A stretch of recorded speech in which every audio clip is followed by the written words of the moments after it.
Welcome back to the Deep Dive. So today we've got a really focused mission. We're diving deep into the immediate fallout of the Wen-je indictment. Right. But, and this is the key thing, we're not focusing on the legal details. No, not the legalese. We're looking at the powerful personal and political reflections that came after. It's almost like analyzing a political survival guide written in real time. It really is. It's a critical study in crisis leadership. I mean, you have Ko getting indicted, then quickly released on bail, but that whole event it created this huge leadership vacuum at the top of the TPP. And the urgency was immediate, right? Absolutely. The sources we looked at really stress this. Ko called an emergency TPP Central Committee meeting on January 1st. Right on New Year's Day? Exactly. Right after the crisis hit, they had to get a successor in place immediately. The TPP is a small party, relatively speaking. They just couldn't afford to stall or drift without a leader. Okay, so let's unpack that journey, both the political and the emotional side of it. Ko apparently admitted that for the first 4 months he was in detention. He was working under a massive misunderstanding. He was fundamentally, and you could almost say naively, optimistic. How so? He just held this deep belief that the whole thing was a procedural mistake, an administrative error. So his logic was, I'm innocent, the system will figure it out. Precisely. I didn't do anything wrong, so once the investigation is done, I'll be cleared. He was so confident, in fact, that the source material says he didn't even bother to read the full complaint for those first few months. Wow, he was just expecting automatic vindication. He was betting on the system to correct itself. So what happens when he finally sits down and actually reads the document charging him? It was just absolute shock. He describes looking at this indictment and literally wondering if he'd stumbled into a science fiction novel. A science fiction novel? That says everything. It really does. It captures that just dramatic gulf between the reality he thought he was in and the one the prosecution was presenting. It was a complete break for him. And this is where we get to the core absurdity of it all. This is the detail that, for you, the listener, really shows why he felt this was a political attack, not a legal proceeding. Right. What was that specific piece of evidence he pointed to? It centers on the Huang case, that big land development controversy. Ko talks about a conversation he had with a colleague, Shen Xing, who was also implicated, Okay. and the specific damning piece of evidence the prosecution used as proof of conspiracy. What was it? They argued that Shen Xing leaving Ko's office with a slight smile was concrete proof of criminal intent. I'm sorry, a slight smile. A slight smile. The act of interpreting a facial expression, a smile, The smile. as hard evidence of a criminal conspiracy. It moves the entire affair out of the realm of law and directly into the realm of, political weaponry. It has to. The implication is just stark. If the authorities can weaponize a subjective reading of a smile, the game has totally changed. And for Ko, this wasn't just some mistake. It was the aha moment. It showed him the intent here wasn't finding truth. It was constructing a narrative. And that forced him into a major political reckoning. Which brings us right to that reckoning and his very sharp critique of the Democratic Progressive Party, the DPP. Yes. The whole shift in his perspective is profound. He suddenly realizes the misunderstanding wasn't on their end. It was entirely his. Exactly. He looked at the whole landscape and finally understood that the prosecution wasn't acting based on some error. He'd fundamentally misjudged his political opponents. And this is what leads to that unforgettable quote. The one where he basically admits he forgot his own hard-won rule of thumb. That's the one. He said he realized he'd forgotten his own advice, which was, and this is a direct quote, "Please do not underestimate the degree of shamelessness of the Democratic Progressive Party, DPP." I mean, that's not just standard political sparring. That's a public declaration that, in his view, the institutional trust he had in the system was shattered by his political opposition. And when the head of a major party believes his opponents are using state machinery with shamelessness, then what does that demand? What's your next move? How do you survive that? it demands immediate, uncompromising action. The consequence was Ko realizing the risk was, well, terminal for the party. He immediately instructed Huang Kuo-chang that the TPP cannot be suspended because of one person's lawsuit, his own lawsuit. The party had to be firewalled from his personal legal battle. It needed a powerful leader to step in right away to absorb the political damage and stop the party from collapsing under all that pressure. Which sets the stage perfectly for the central question of our deep dive today. Why Huang Kuo-chang? Out of everyone, why did Ko trust him with the TPP's entire future? The core reason Ko gives is simple, but it carries so much weight. It's the concept of Jengdan. The willingness to shoulder responsibility. Exactly. Ko needed someone who wouldn't just lead, but who would willingly take the hits, absorb the slander, and do the hard, thankless work.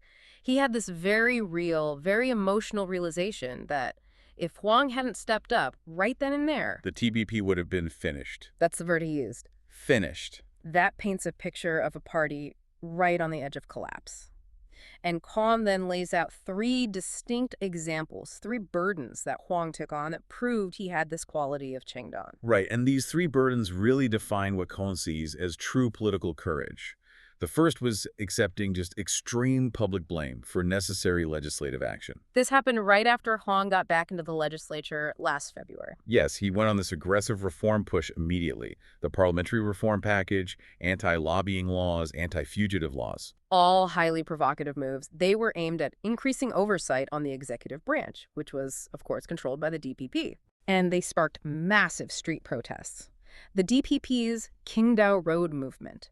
And to give you an idea of just how intense and personal it got, Ko recalls asking Huang about the protesters who were displaying his spiritual hall, his mako on the street. And for anyone listening who isn't familiar with that, a mako is traditionally where you honor the dead. To display that for a living person is one of the most vicious forms of political slander you can imagine. It's meant to declare your political death. It's designed to break you. So how did Huang respond to that level of attack? He was completely stoic. He just maintained that these were reforms the DPP itself had argued for in the past. He was just implementing shared goals. And Ko's insight here is so powerful. He reflects that real leadership means doing what's right, even if you're met with slander and no applause. So Huang proved he could take the heat.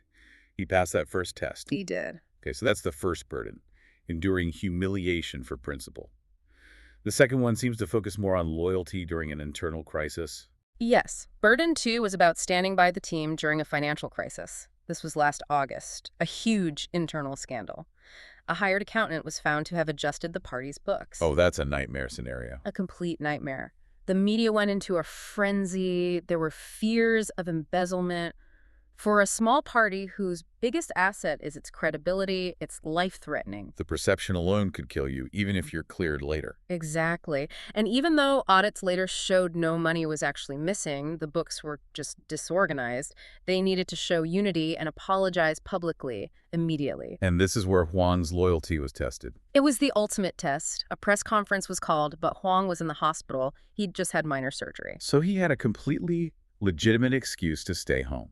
To feign illness, as they say, and avoid taking any blame for something he wasn't even responsible for. And he chose to attend. He showed up, stood right next to Ko, shared the spotlight, bowed in apology, and demonstrated that shared responsibility when the party was at its weakest. And this is where Ko drops that political maxim. Yeah, it's a great one. He said, "When you succeed, others recognize you. When you fail, you recognize others."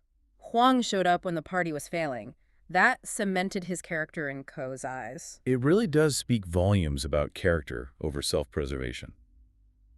Okay, so we have principle under fire and then loyalty in failure. What was the third and final burden that sealed the deal for Ko? The third was leading through the period of maximum peril, when confidence was at its absolute lowest. Ko's detention had created so much suspicion externally and so much anxiety internally. When Ko got out and looked at the polls, he saw the TPP's approval rating hit rock bottom in January. It was almost collapsing.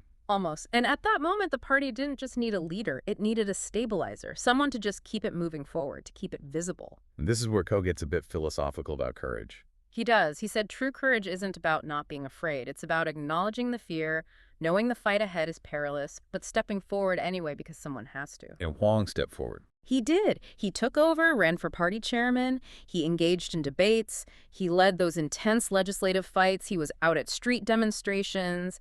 He stabilized the TPP step by step. And Ko emphasized something else there too, right? It wasn't just about fighting battles. No, he really stressed the loneliness of it. The loneliness of being the one person out front, charging ahead, taking all the hits. Ko knew that for a small party, you need someone to be that lightning rod. You need that collision to get visibility, even if it means you're constantly misunderstood. So without Huang taking on that lonely, difficult role. Cohn believes the TPP would have failed. Period. It's so clear this was more than just a procedural choice for him.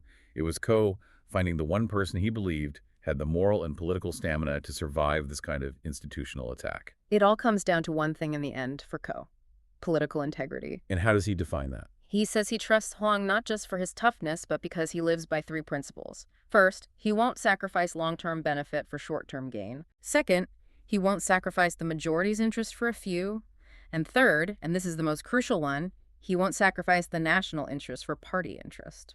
That's a mandate that puts country before political games. It is. And Ko's final thought on it was that Huang was the right choice precisely because all these difficult things he did, they weren't his preference. They don't bring him any immediate reward. He did them because the situation was critical, and in Ko's words, no one could do better. Which leaves us with a final provocative thought for you, the listener, to mull over.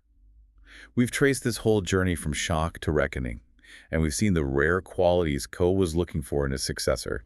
Courage meant enduring slander, showing loyalty in failure, and charging forward completely alone. Right. So here's a question. In modern politics, where the attacks are so often institutional and just constant, what are the rarest qualities a leader actually needs to possess to survive? And how much does enduring that kind of personal loneliness, that lack of applause, and that constant criticism, how much does that factor into what defines real political courage today?